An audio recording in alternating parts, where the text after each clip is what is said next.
پایداری ملت از پایداری تاریخ و مدنیت، فرهنگ و عنعنه‌های ملی خیلی وابسته است. لباس ملی یک جزئی فرهنگ ملت به شمار رفته، یادگاری از اجدادانمان است که در طول قرنها شینمی و زیبندگیش را گم نکرده است. باعث خوشنودی است که سالهای اخیر توجه رهبریت مملکت به احیای هنرهای مردمی، تشویق و ترغیب لباس ملی، رشد و انکشاف دادن آنها زیاد گردیده است. مردم تاجیک مردمی بسیار فرهنگی و قدیمه هستند. طبیعی است که در همه عنصرهای فرهنگی بسیار تاریخی بوی و غنی هم دارند. یعنی از نقطه نظر دیگر بگیریم، هر چیزی که به روحیه انسان، به جسم انسان تعلق دارد، طبیعی است که دارای فرهنگ مخصوص و علاوه است و رکن اساسی فرهنگی هر یک ملت برای معرفی کردن در سطح این یا اون کشور، البته یکی از رکن‌های اساسیش همین معرفی سر لباسی هر یک ملت می باشد. در سرچشمه‌های تاریخی یا که کتاب‌هایی که درباره عنصرهای گوناگون فرهنگی مردم تاجیک شرح داده شده است یا چیزی نوشته شده است، اونجا ما می‌بینیم که حتی عنصرهای ملی ما یا لباس‌های ما یا رمزهایی که در نقش نگاری گوناگونی سر لباس انعکاس می‌گردند، اونها هم تاریخ خیلی قدیمی دارند. هنوز از سرچشمه‌های چینی و یونانی درباره طرز لباسپوشی مردم تاجیک یعنی معلومات‌ها به دست آمدند و اینچنین از آن یادگاری‌های تاریخی که به مثل دیواره‌ها و در روی سنگ‌ها در قصرهایی که مثلا از زمانهای قدیم بخصوص افراسیاب به ما باقی مانده است، اینچنین بازیافت‌های مثلا شهر پنجکین، یعنی معلوم می شود که مردم ما از زمان قدیم علاقه صاحب لباس‌های ملی خود بودند و این چیز در دوام عصرها در طول قرنها باز هم لباس ملی ما انکشاف یافت، رشد یافت و تا به امروز اصالت خود را نگاه داشته است و تا امروز همون زیبایی، همون منقشی و همون زیبندگیش برای مردم ما نگاه داشته شده است. بابای بزرگ ما ابوشکر بلخی روحشون شاد بوده، حکمت دارند. به خاطر ما، به خاطر نبیرگانشون گفتند که ما باید به قدر فرهنگ ملی برسیم، آن را دوست داریم و میگن که با فرهنگ باشد روان تندرست، گوهر به هنر خار و زار است و سست. و یک بخش می فرهنگ هر یک ملت رو لباس تشکیل میده، چه لباس مردانه چه لباس زنانه و جای افتخار، شکر و سپاس است که نیاگان ما، باباهای و بیبیهای بزرگ ما در دوام 1500 سال گذشته در بابت فرهنگ و در بابت خصوصا اگر یک بخش فرهنگ در بابت آفریدن لباس نادره کاری ها کردند.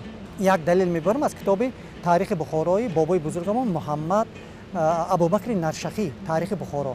ابوبکر نرشخی در تاریخ بخارا میگن که در بخارای عصر 10 یک کارگاه بزرگی بود با نام بیت الطراز. نام بیت الطراز را به تاجیکی ترجمه کنیم میشود خانه آرایش، خانه زیبایی، خانه حسن، بیت الطراز یا مثلا آرایش خانه. و در این بیت الطراز 10 ها نمود متاع استحصال کرده میشد. ابوبکر نرشخی میگن که در بیت الطراز متاع آفریده میشد با نام متاع زندنیجی.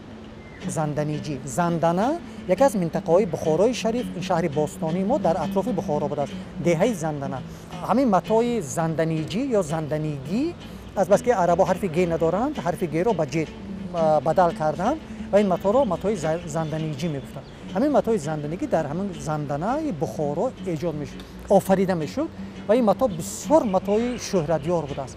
میگن که در همون محیط در عصر 10 چه در ورارود و رزرود آسیای میانه، مارانه و چه در منطقه خلافت کم عملداری را میتوان دریافت که متاع زندنیجی نداشته باشد. بسیار متاع عجیب، بسیار شهرتیار بوده است. لباس این نشان دهنده فرهنگ انسان است. شخصی که پیش از خانه به کوچه میبرد او خود را حتما انتخاب می‌نماید که من امروز باید چگونه لباس پوشم، رسمی یا که برای معرکه رفتن باشد، برای یگان جای دیگر مهمانی فرق می‌کند. اما متاسفانه وقت آخر با نظرداشت جهانی شوی زمانه هموطنان ما به پوشیدن لباس‌های بیگانه مشغول شدند. مثلا گیریم دختران، لباس‌هایی که به خاص مردم ما نیستند. از سرچشمه‌های تاریخی و مأخذهای بیشمار عیان است که تاجیکان همچون ملت صنعتی، شهردار و ایجادکار در آفرینش میراث بزرگ تمدن بشریت سهمی باسزا گذاشتند. خلق تاجیک چون کاشی و اختراعکار ابریشم، متاح‌های ابریشمی، аз ҷумла атласи оламшумул дар ақсои олам шӯҳратёр гаштааст. ҳанӯз аз замонҳои қадим матоъҳои атласу адрас қимати баланд доштанду шоҳону сарватмандон ба ҳомиёну сарлашкарони худ бо нишони иззату эҳтиром пироҳанҳои зарбофти аз ҳамин матоъҳо омодашуда тақдим менамуданд. шоҳони қадим товони ҷангро ба матоъи атлас мепардохтанду бар ивази моҳонаи ҷанговарон барояшон лундаҳои матоъи атласу адрасу шоҳӣ медоданд. бинобар маълумоти устод бобоҷон ғафуров дар китоби тоҷикон он кас аз як матоъи бисёр муҳиме ки хос тоҷикӣ буд ёд меоваранд. матоъи ведарӣ дар атрофи самарқанд як деҳа будааст бо номи ведар. аммо зикр мекунанд ки матоъи ведарӣ ончунон як камтар матоъе будааст ки рангаш ба зарҳал монанд будааст, рангаш ба ранги офтоб монанд будааст. матоъи ведарӣ ва ин матоъ бисёр матоъи масалан диққатҷалбкунанда баъд бисёр хушдӯхту хушсохт будааст. ва дар боби матоъи ведарӣ ҳам зикр мекунанд ки ҳам абубакри нашихӣ ва ҳам устод бобоҷон ғафуров ки амалдореро дар ҳамон айём наметавон дарёфт ки матоъи ведарӣ ба бар накарда бошад, хусусан мардон. ин либос хоси мардо будааст. мардо масалан мисли як матоъи яклухте ки имрӯз ҳиндуҳо як матоъи яклух доранд ки ба чӣ марду чӣ зан ба масалан ҷисми худ мепечонанд. ҳамин матоъи ведарӣ низ ҳамин хеле истифода мешудааст, яъне онро ба бадан мепечонанд. ва агар ҳамин ду далеле ки ман овардам доир ба матоъи ведарӣ ва матоъи занданигӣ кофист ки исботи он бошад ки халқи бузурги тоҷик, халқи тамаддунсози тоҷик дар давоми 5000 соли гузашта дар ҳақиқат дар сафи пеши миллатҳои офарандаи дунё буд. ҳамин гуна мо бинем ки либосҳои миллии мо зина ба зина рушд мекунад. яъне дар аввал либосҳое буданд ки фарохтар ва аз матоъҳои гуногуне ки дастбоғ буданд, масалан мо карбос мегӯем ё фарз кардем шоҳӣ мегӯем ё атлас мегӯем ё адрас мегӯем. яъне ҳатто матоъҳое ки интихоб мешуданд матоъҳое буданд ки дар дуконҳои дастӣ дар хонаҳо истеҳсол мешуданд. ва ин аз он далолат медиҳад ки мардуми мо дар қатори дигар унсурҳои фарҳангӣ ба сар либос ва зебогии он шинаму форам будан ба бадани инсон зебанда будани онам ҳатман аҳамият медоданд. яъне агар мо таърихи тӯлонӣ ё қадимаи фарҳангамонро агар варақ гардон накунем ҳам ҳамин тӯли фарз кардем 10 асри охир худаш гувоҳ ё далолат аз он медиҳад ки ин мардум дар интихоби ранг, дар интихоби нақши нигор, дар интихоби зебогӣ, яъне ҳама тарафа фикру андешаҳои гуногун доштанд ва нозукию зебогиҳои зиёдеро дар сари либос офариданд. масалан мо агар дар бораи либоси чаканг занем, ҳамчун як либоси қадимаи мардуми тоҷик, бибинед ки дар он ҷо пеш аз ҳама ба рангу ба нақшҳои он аҳамият медиҳем ва ҳамун духти либосҳо ҳам аллакай шаклҳои гуногун дошт. гарчанде ки имрӯз масалан бо пешрафти техникаву технология омилҳои гуногун техникӣ мо имрӯз агар рушд кардем ё тақлид кардем ба як халқу миллати дигар, вале пораҳои шеърӣ, навиштаҷоте ки классикони мо дарж карданд, он ҷо далолат аз он медиҳад ки асоси интихоби либоси миллии мардуми тоҷик чӣ гуна буд. масалан табиист ки дар таърихи сару либос либосҳое ки барои занҳо интихоб мешуд ҳатман даври доманвасеъ буд, остинҳои кушоду дароз дошт ва ҳатто либосҳои занонаи мо ҳатман гиребон дошт. дар фолклори тоҷик рубоии бисёр қадимае ҳаст ки мегӯянд ки ин куртаи ту гулмагул аст, тори матор, остини ту каждум аст, гиребони ту мор. инҷо яқинан ба яъне ташбеҳ рубоиёт аз ҷониби мард гуфта шудааст ва ба зан нисбат дода мешавад. яъне остин каждум, яъне ба маънои ҳамун даври остин ки парпару бисёр зебо буд дар либосҳои занона. намунаҳои онро мо имрӯз ҳам дар масалан мастчои кӯҳӣ мебинем. либосҳое ки онҳо доранд воқеан ҳамун остинҳои парпардору куртаҳои гиребондор имрӯз ҳам боқӣ монданд. ва ман ёд дорам ки модар калони ман ҳатман куртаҳое ки ба бар мекард гиребон дошт ва ин як чизи маъмулӣ аст. ва дар ҳамун либоси чакан ҳам албатта куртаҳои гиребондору остинҳои васеъдор ки намунаҳояшро масалан имрӯз мо дар ансамблҳои тарона ва рақс ҳамон мушоҳида мекунем, ҳатман ин чизҳо буд. мо дар замони ҷаҳонишавӣ бояд алайҳи ҳамин гуна инсонҳое ки либосҳои ғайрро мепӯшанду худро тарғибу ташвиқ мекунанд бояд мубориза барем ва мо бояд миллати худро эҳтиром кунем ва тавре ки пешвои муаззим миллат ҷаноби олии муҳтарам имоми раҳмон борҳо дар ҷаласаҳо ва дар мулоқоту вохӯриҳояшон бо омма мефаҳмонанд, мо бояд ба миллати худ ифтихор дошта бошем, ғурури миллӣ дошта бошем ва либос ки нишонаи фарҳанг аст бояд гувоҳ аз он бошад ки мо бояд миллати худро дӯст дорем. имрӯз ман фикр мекунам ки бояд таваҷҷӯҳ карда шавад масалан ба либоси миллӣ ҳамчун ба як аз диди нав, аз нигоҳи нав, яъне бо тарзи духти нав мувофиқу муносиб ба замони имрӯза. ман фикр мекунам ки бояд ҳамин либосҳои миллӣ пеш аз ҳама ҳамон тарроҳон ӯҳда доранд, вазифа доранд ки ҳамин тарзи либоси миллиро дар шакли нав ба замони муосир мутобиқу мувофиқ масалан пешниҳод кунанд, то ки бахусус занони мо, бонувони мо аз он истифода баранд. ин ҷои шубҳа нест ки атлас, адрас, беқасаб, кимхо, шоҳӣ, бахмал ин офаридаи ниёгони мо аст. ин матоъи хос тоҷикӣ аст, соф тоҷикӣ аст. матоъест ки ниёгони мо, бибию бобоҳои мо дар он завқу тафаккуру ҷаҳонбинии бибию бобоҳои мо дарҷ аст. шумо ҳамин дур намеравед матоъи атласро бигиред. матоъи атлас ин қадар як матоъе ки ба хотири офаридани ин ақл дар кор буд, тафаккур дар кор буд, тахайюл дар кор буд, ки масалан як матоъи офарӣ ки аз байн масалан 3000 сол гузаштааст, аммо қадру баҳояш кам нашудааст, баръакс зиёдтар шуд. шумо бибинед дар як атлас 1000 хел ранг аст. атласро дар гузашта ҳамагӣ аз абрешим мебофиданд, аз абрешим, аз нахи пилла, аммо танҳо аз нахи пилла, аммо ҳамин нахи пилларо ниёгони мо, гузаштагони мо, бибиҳои мо масалан бо 1000 ранг ором медоранд. 100 ранги атлас чист? 100 ҷаҳони маънавиёти ниёгони мо, 100 ҷаҳони андешаи ниёгони мо, бибиҳои мо. ба гуфти ҷуғрофиёшиносон дар асрҳои 9 ва 10 шаҳрҳои бостонии Самарқанд, Бухоро, Хуҷанд, Фарғона марказҳои маъруфи истеҳсоли матоъҳои пахтагину абрешимӣ маҳсуб меёфтанд. Шоҳӣ, атлас, адрас, беқасаб, карбос, алоча ва чити Хуҷанд, конибодом, исфара ва истарафшан дар сартосари дунё харидорони зиёде доштанд. ривояте ҳаст ки атласбофони Хуҷанд ба ҳунармандони марғилон сабку услуби бофтани матои пурнақшу нигори атласро таълим додаанд. дар ин макон дар аввали асри 20 беш аз 60 намуди матоъҳои абрешимиву нимабрешимӣ, пахтагиву тибитӣ истеҳсол мекарданд, ки дар бозорҳои Осиёи Марказӣ, Эрон, Ҳиндустон, Чин, Русия, Туркия, Қавқоз харидорони зиёд доштанд.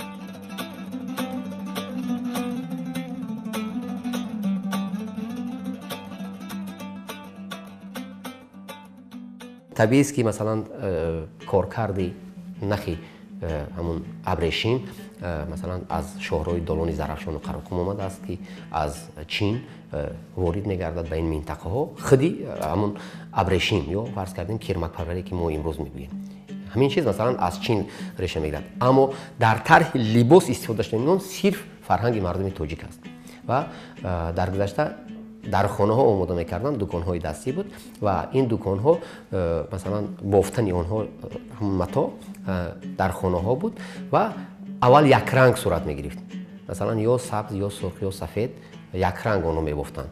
баъдтар ҳунармандони мо дар доираи фантазияҳои худ масалан гулҳои парокандаро дар дохили он ҷой карданд ва ин ҳам бо истилоҳи калимаи абрбандӣ бисёр машҳур аст, чи дар атлас чи дар адрас.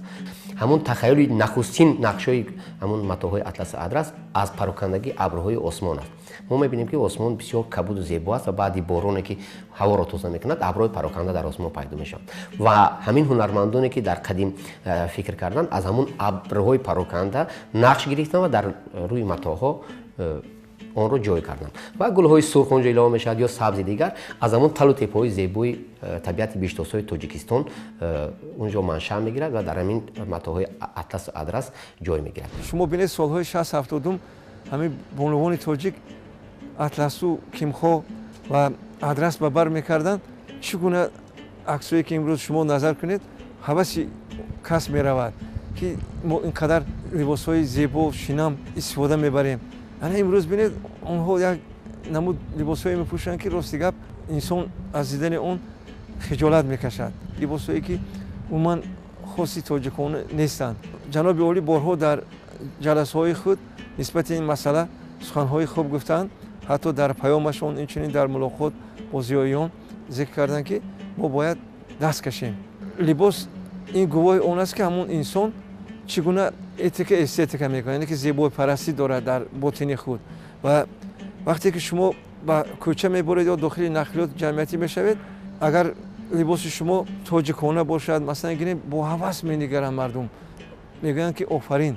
барои ин мо бояд як коре кунем ки ҳамеша либосҳои خواستی خود را پوشیم از لباسهای بیگانه عموما دست کشیم. سر و لباسی که بانوان و مادران و بیبی‌های ما می‌پوشیدن خیلی هم سر و لباس شینم بود، زیبا بود. مثلا از جهت استتیکی هم، یعنی از جهت زیباپرستی هم موفق بود. ولی متاسفانه امروز مخصوصا همون نقش گلوبالیزاسیا، تحولات گوناگونی که امروز جامعه را فراگیر شدن به واسطه به آن همین چیز تاثیر رسوند. اصلا لباس ملی یک عنصر فرهنگ ما است و مثلا وقتی ما لباس ملی به بر میکنیم در برابر زبان، یعنی لباس ملی هم یکی عنصرهای اساسی فرهنگ ملت تاجیک به حساب می رود و من گمان میکنم که انا همین لباس ملی وقتی ما به بر میکنیم این معنای آن را دارد که ما هستیم، یعنی ما وجود داریم همچون یک ملت، همچون یک خلق. و پیش از همه بانوان ما مثلا نگاه دارنده، حمایت کننده، حفظ کننده انا همین فرهنگی از جمله طرز لباس پوشی، یعنی آنها مثلا یعنی حمایتگر، معرفگر. و فکر میکنم که امروز بانوان ما، یعنی زنان زیبای ما، یعنی خانم‌های ارجمند ما باید پیش از همه معرفگر لباس ملی ما باشند. لباس ملی تاجیکی چیست؟ ifade کننده معنویات ملت ما، ifade کننده جهان تفکر ملت ما. یعنی تاجیک اون ملت نیست که دین پیدا شده باشد و تاجیک اون ملت نیست که از دیگرها گرفته باشد، برعکس دیگرها از ما گرفتند. لباس هرچند جهت ظاهری انسان را معرفی میکند، اما در علم زیبایی شناسی معاصر جهانی معرفگر فرهنگ و زیبایی پسندی هر قوم ملت در نزد بشریت اعتراف شده است. از جانب دیگر لباس برای حفظ تن انسان از هر گونه حادثه‌های نامساعد طبیعی ضرور است. لباس نقش زیبایی پرستی را بازیده وابسته به نماد فعالیت انسان، مراسم و جشنواره‌ها و سن و سال انتخاب کرده می شود. اینچنین انتخاب لباس به سن و سال و موقع جغرافی محل نیز وابسته است، زیرا در مناطق گرم پوشیدن لباس‌های رنگ سیاه به سلامتی ضرر دارد یا برعکس در جایهای سرد پوشیدن لباس رنگ سفید هم به سلامتی و هم به طرز زندگی تاثیر منفی می‌رساند. اکنون با همین رمزهاش اگر نظر کنیم، مثلا رنگ سرخ هنوز از زمانهای خیلی قدیم در فرهنگ مردم تاجیک رمز قدرت بود.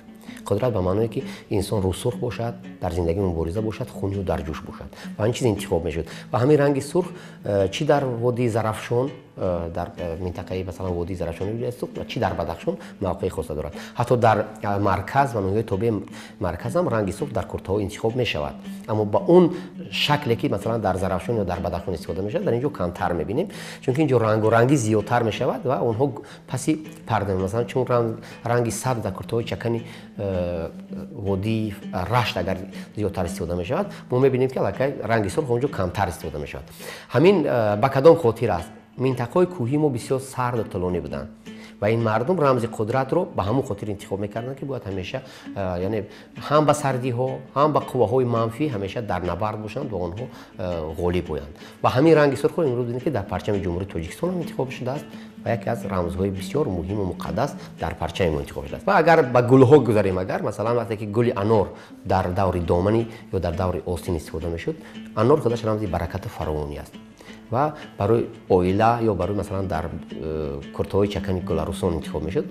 یعنی که باید عروسی پربرکت باشد، اویلا یا مثل همون دانه‌های انار سیر فرزند و یعنی سالم باشد، یعنی همه این چیزا انتخاب میشد. خب گل صدبرگ یا فرض کنید گل لاله، اینها رمزی محبت است که در اونجا انعکاس میگردید. یعنی هر چیزی که در کرته‌های ملی تاجیک انعکاس میگردد این در چی میگن فانتزی ابرازهای بافته و تخیلی نیست، از زمینه واقعی به حیات انسان دارد. ما در بعضی چهاربینی‌های فرهنگی جهانی اشتراک میکنیم، میگیم ما تاجیکیم. خوش تاجیک باشه باید صاحب خط باشیم، صاحب ادبیات باشیم، صاحب صنعت باشیم، صاحب تاریخ باشیم، صاحب لباس ملی باشیم. مثلا صاحب لباس ملی نبودن این دلیل الکی نقصان داشتن فرهنگ است، الکی دلیل کمبودی در همین جهان فرهنگ ما است. همین نکته رو باید فراموش نکنیم که پدر و مادران عزیز ما، آموزگاران عزیز ما از خردی مثلا این سن سال کودکی، از سن سال 2-3 سالگی الکی با مادران ما با دخترکانشون بفهمونن که تو تاجیکی، تو نبیره رودکی، تو نبیره ابن سینایی، نبیره ابوالقاسم فردوسی و یک صفت این دختری تاجیک آن است که نگهبان لباس ملی باشد. تأسف‌آور است که امروزها لباس برای معرفی دین و آیین در جامعه‌های امروزی معلوم شده است که می‌تواند زمینه ضدیت‌ها و فرق‌گذاری‌ها را به وجود آورد. بیشتر مردم ما عادتاً در پیروی به مود مردم بیگانه طی چند سال اخیر تبلیغ لباس مردم بیگانه را دارند. چنانکه محققان معین نمودند لباس هم می‌تواند افادهگر شخصیت انسان باشد. اکثریت مردم توسط لباس می‌خواهند برتریت خود را از دیگران نشان دهند و بیشتر وقت به شکل آن اهمیت می‌دهند.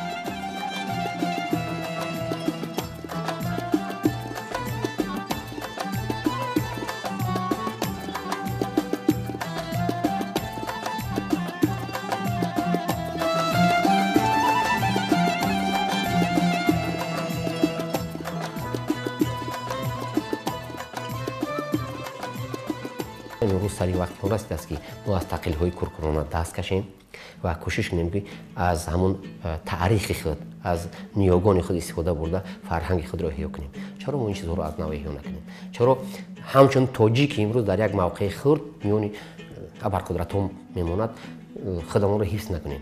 یعنی حفظ کردن عنصرهای فرهنگی از جمله لباسمی یکی از سمت‌های اساسی معرفی مردم تاجیک در عرصه بین‌المللی است. چی باید کنیم که جوانان ما، خواهرکان ما، خصوصا دختران ما پیش از همه حامی ننگ و ناموس ملت باشند. اکثر خواهرکان ما، جوان دخترکان نورست کوشش میکنن که بیگانه پرست باشند. کوشش میکنن که گویا به قبل خودشان همقدم زمان باشند، مد پرست باشند.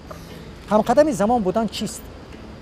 در نگاه من همچون آموزگار، همچون روزنامه‌نگار همقدم زمان بودن آن است که انسان به قدر فرهنگش برسد، انسان زبان مادری خود را دوست دارد، انسان به قدر استقلال برسد، هموطنان خود را احترام کند. همقدم زمان بودن مدپرست بودن نیست.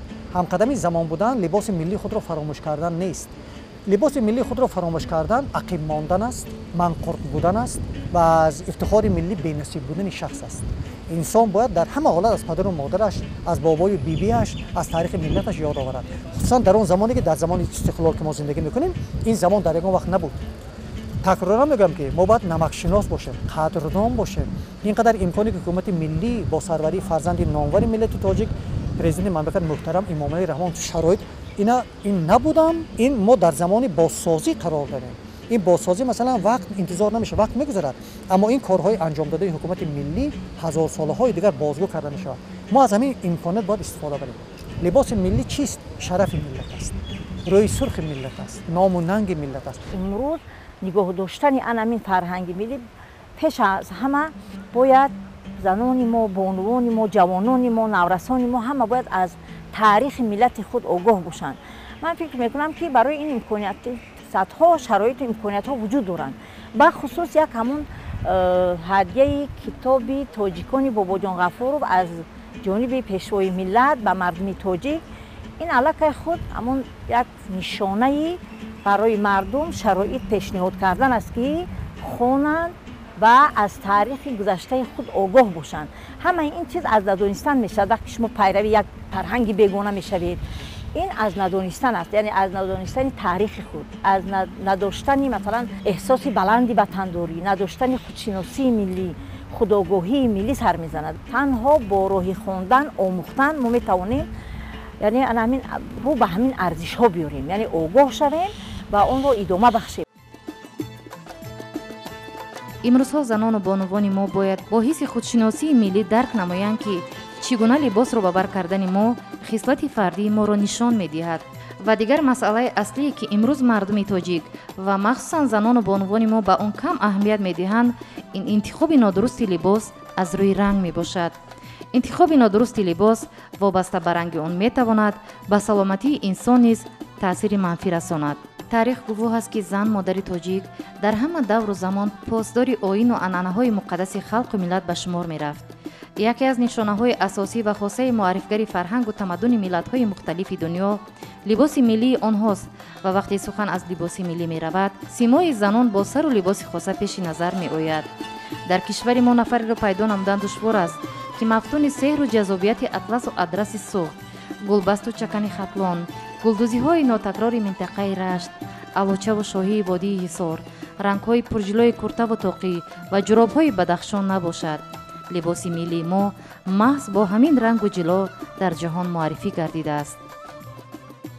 либос ин гувоҳ аз фарҳангу аз вай далолат мекунад, ҳамун шахсията ифода мекунад, ӯ чӣ гуна шахс аст. фарзандони худро, аҳли оилааш ва кӯдаконро аз хурдӣ дар рӯҳияи ватандӯстӣ, дар рӯҳияи худшиносии миллӣ инчунин ифтихор аз миллат тарбия намоянд. ҳамин либос ҳам як ҷузъи фарҳанги миллӣ маҳсуб меёбад. бинобар ҳамин мо бояд либоси бегона напӯшем ва аз он даст кашем ва ҳамеша бо ҳамин либосҳое ки ба мо муқаррар шудааст ва хоси мардуми тоҷики сарбаланду соҳиби фарҳангу соҳиби тамаддун аст, ҳамонро азбар кунем. либоси миллӣ воқеан ҳам рамзи миллат аст. бонувон бояд бо ифтихори баланд онро ба бар кунанд. мо тоҷикон бояд бештар аз он ифтихор ва сарафроз бошем ки дар ҷумҳурии соҳиби истиқлол забон, урфу одат ва либоси ба худ хос дорем. бояд ин меросҳои арзишмандро чун гавҳараки чашм ҳифз намуда ба ояндагон бегазанд ба мерос гузорем.